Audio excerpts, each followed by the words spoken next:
అందరికీ నమస్కారం.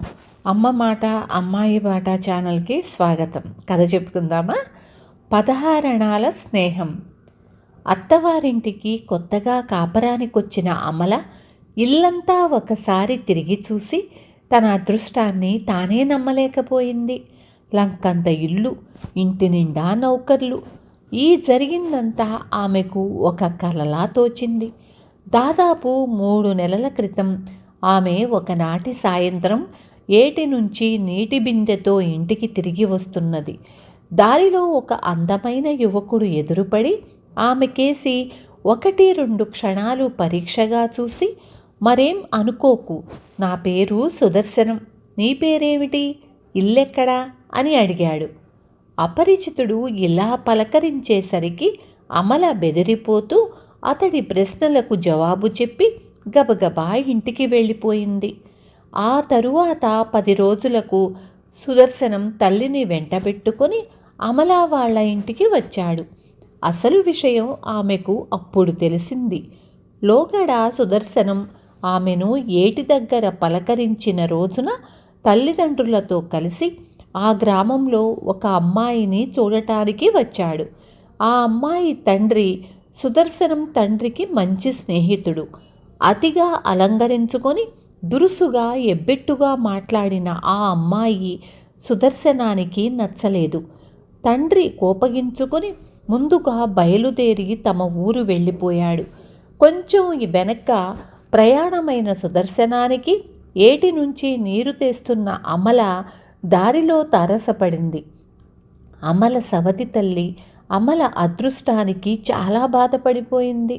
అయితే ఇరుగు పొరుగు వాళ్ల వల్ల నానా మాటలు అనిపించుకోవలసి వస్తుందని ఈ పెళ్లికి ఒప్పుకుంది. అమల అత్తవారింటికి వస్తూనే ఈ పెళ్ళి తన మామగారికి ఏమాత్రమూ ఇష్టం లేదని తెలుసుకుంది. ఆయనకు కట్నం గురించి చింత లేదు. కొడుకు తన స్నేహితుడి కూతుర్ని కాదన్నాడనే బాధ. ఆమె ఒకనాడు భర్తతో, నాకు స్నేహితుడంటూ ఉన్న ఒక్కరూ ఈ ఊళ్ళోనే ఉన్నారు, ఆయన్నొక్కసారి చూడాలి, ఇది ఎన్నేళ్లుగానో మనసులో ఉన్న కోరిక అన్నది. సుదర్శనం ఆశ్చర్యపోతూ, నీకు ఈ ఊళ్ళో స్నేహితుడా, ఎవరాయనా అని అడిగాడు. అంత ఆశ్చర్యపోకండి, ఆ స్నేహితుడి కథ ఇది అంటూ అమల జరిగిందంతా చెప్పింది. అమల పుట్టగానే తల్లిపోయింది.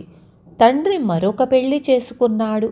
సవతి తల్లి అమలను రాచి రంపాన పెట్టేది. 10 ఏళ్లు కూడా నిండని అమల చేత ఇంటి చాకిరీ అంతా చేయించేది. బడికి వెళ్ళనిచ్చేది కాదు. ఇలా ఉండగా సవతి తల్లి తమ్ముడు పెళ్లి నిశ్చయమైంది.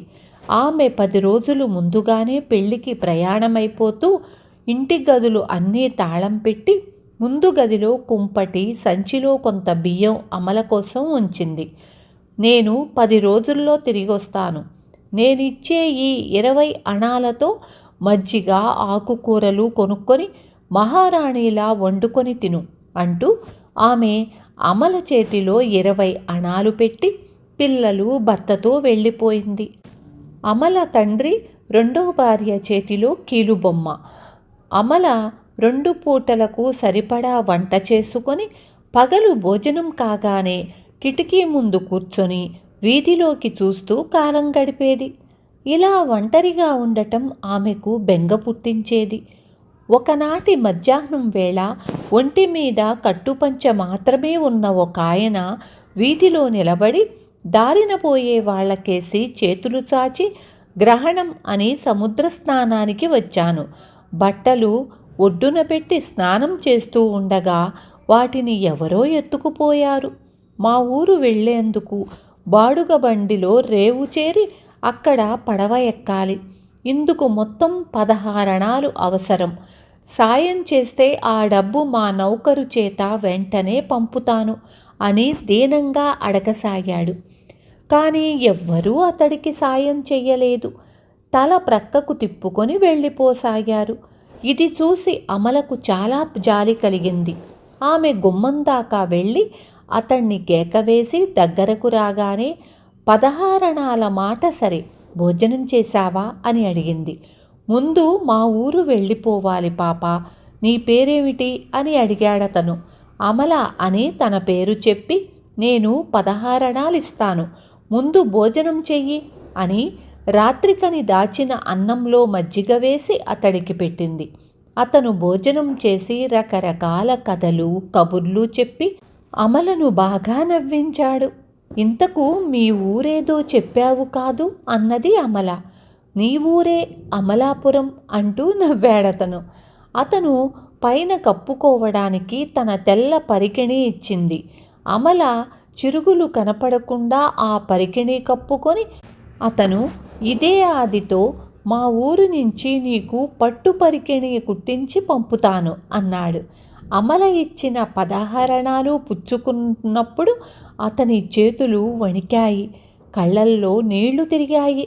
పాప, ఒకవేళ ఏనాడైనా మా ఊరు రావటం జరిగితే మా ఇంటికి తప్పకుండా రా. ఈ వయసులో నీకు అర్థమవుతుందో లేదో కానీ కష్టంలో ఆదుకున్న వాళ్లే నిజమైన స్నేహితులు. చిన్న కాగితం ఇచ్చావంటే నా చిరునామా రాస్తాను అని అమల ఇచ్చిన కాగితం మీద తన ఊరు పేరు రాసి ఇచ్చి వెళ్ళిపోయాడు. చదువురాని అమల ఆ కాగితాన్ని బట్టల అడుగున భద్రంగా దాచుకుంది.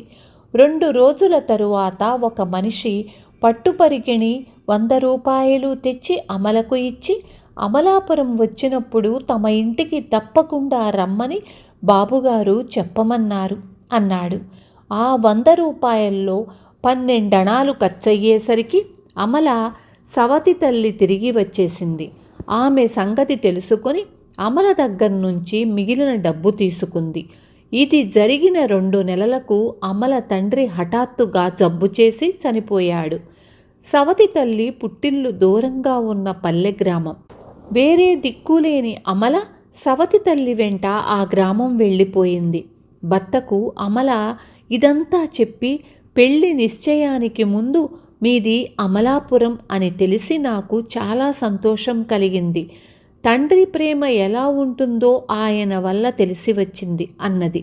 అంతా బాగానే ఉంది, మరి ఆయన పేరు ఇల్లెక్కడో తెలియాలి కదా. నీకు చదువు రాకపోవడం ఎంత ఇబ్బందో చూశావా? ఆ స్నేహితుడిచ్చిపోయిన కాగితం ఇటు తీసుకురా అన్నాడు సుదర్శనం. అమల పెట్టె అడుగున పట్టుపరికిణీలో పెట్టి దాచిన కాగితం తీసి భర్తకిచ్చింది. సుదర్శనం అది చదివి పెద్దగా చిటిక వేసి, నీ చిన్ననాటి స్నేహితుడు మరెవరో కాదు, మా నాన్నే అన్నాడు. అమల నిర్ఘాంతపోయింది. వయసు పెరగడంతో పాటు ముఖంలో వచ్చిన మార్పులకు తోడుగా తలంతా తెల్లబడిపోవడంతో ఆమె తన చిన్ననాటి స్నేహితుణ్ణి గుర్తించలేకపోయింది.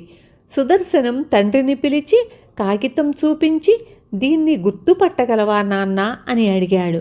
సుదర్శనం తండ్రి ఆ కాగితాన్ని అమలను 1కి 2 సార్లు తేరపార చూసి, నువ్వు ఆనాడు కష్ట సమయంలో నన్ను ఆదుకున్న అమలవేనన్న మాట అంటూ సంతోషం కొద్దీ కళ్ళల్లో ఉబికే నీరును పైపంచెతో అద్దుకున్నాడు. మీ స్నేహబంధం మహాగట్టిది నాన్న. 12 ఏళ్ల తరువాత మిమ్మల్ని మళ్ళీ కలిపింది అన్నాడు సుదర్శనం.